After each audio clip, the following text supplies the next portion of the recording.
Burkina Faso, de Blaise Compaoré à Ibrahim Traoré, chronique d'une descente aux enfers il y a 10 ans, le 30 octobre 2014, Blaise Compaoré cédait au fauteuil présidentiel. Chassé par la rue, 8 ans plus tard, en septembre 2022, Ibrahim Traoré s'installait à la tête de l'État burkinabé. À la faveur d'un coup d'État, deux moments chaotiques appellent à se répéter, tant de manière de gouverner à la junte militaire au pouvoir, mais à mal le retour de la démocratie. Le 30 septembre marquait le 2e anniversaire de l'arrivée au pouvoir Manu Militari du capitaine Ibrahim Traoré.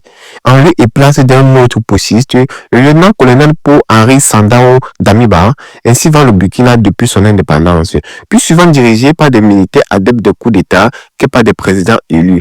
Seulement 3 à 6 décennies, dont Rochma Christian Kaboré, le seul qui fut véritablement démocrate.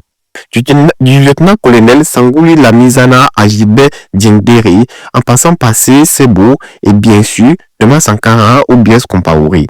Le pays des hommes intègres a un faible pour les chefs d'État entre eux et ces derniers semblent visiblement préférer le palais de Koussiam à leur Carcel. La dictature paranoïque d'Ibé. 2 ans, dont Ibé règne en maître absolu sur les quelques 24 millions de Burkinabés. Qu'il soit loin, le temps des premiers pas du discret capitaine de seulement 34 ans, quand il affirmait à qui voulait bien l'entendre n'avoir aucune intention de rester au pouvoir.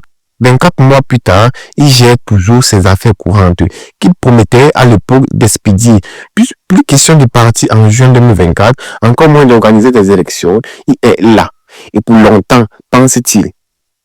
Fils d'un infirmier et d'une ménagère, symbole d'une classe populaire laissée de côté pendant des décennies, mais aussi originaire de Bondo-Kuro, dans le nord-ouest, Ibrahim Traoré se voit en sauveur de la nation. Pédiatrique, médiocre sur ces derniers, des envolées de Sankara. Ségou Touré ou Che Guevara se focalisent sur le peuple, la souveraineté, l'éveil des consciences, la patrie ou la lutte contre l'impérialisme, se disant sur le papier, sauf qu'en lieu et place de cette énième révolution promise, ses compatriotes n'ont qu'une pitoyable dictature paranoïque à se mettre sur la dent. Et du vent en guise de résultat. La restauration de la sécurité et la guerre contre les djihadistes qui avaient servi de honteuse justification aux putschistes contre Kaboré qu'il avait soutenu dans l'ombre demeure un mirage. La situation sur le terrain a même empiré. Le massacre de Bassalogo le 24 août est là pour le rappeler. Plus de 30 morts lors de cette attaque terroriste revendiquée par le groupe de soutien à l'islam et aux musulmans GSIM, affilié à Al-Qaïda.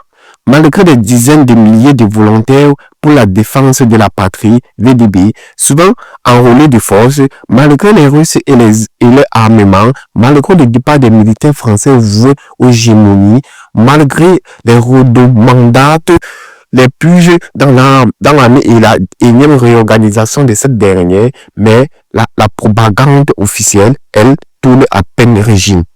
Les médias publics ont été transformés en Pravda sahélienne, tandis que les médias étrangers, notamment Bes Paparazzi, ont été suspendus ou interdits. Tous les autres, journalistes, sociétés civiles, acteurs politiques ou simples citoyens, sont réduits au silence et ont peur d'être amenés de nuit par des militaires encagoulés, emprisonnés, envoyés de force au front, voire pire. Il n'y a plus qu'une seule vérité, celle de la junte et de son chef, qui ne mesure peut-être pas la fragilité de son régime, lui qui ne compte pas que des amis au sein de sa propre armée. Loin de là, il connaît pourtant le sens de l'histoire au Burkina. Le retour de la démocratie ne sera sans doute pas pour demain, mais un autre militaire viendra prendre sa place comme il a pris celle de Damiba. Tout ça pour ça. L'usure et l'illusion au pouvoir chez Compaoré. Dans un mois, le 30 janvier, autre anniversaire, les 10 ans de la chute de Blaise Compaoré, double péchiste, le 4 août 1983 avec Thomas Sankara, puis le 15 octobre 1985 contre le dernier, et 27 ans de pouvoir qui ont ici le Burkina à un rang auquel son potentiel économique ou sa démocratie ne le prédisposait pas.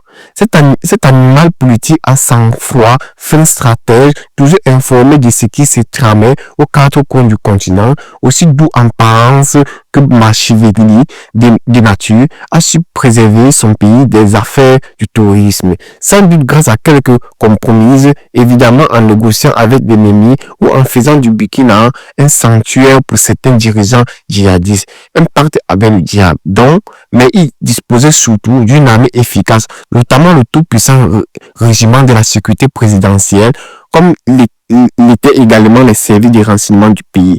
Sa suite fut le faux de l'usure et de l'illusion du pouvoir, comme il le reconnut lui-même à l'époque, conjugué à la soif des changements d'un peuple après quasi 3 décennies passées sous la férule du même chef, reclus à Abidjan où il vit avec son épouse Chantal, l'enfant des Zignari n'est aujourd'hui plus que l'ombre de lui-même. À cause de la maladie, ses capacités intellectuelles ne lui permettent plus de suivre le cours des événements qui ont marqué son pays. Mais la dernière fois que nous nous sommes entretenus avec les chefs de l'État dans la villa de feu, Ahmed Bakayoko avait mis sa disposition dans la capitale économique ivoirienne. Il était encore lucide.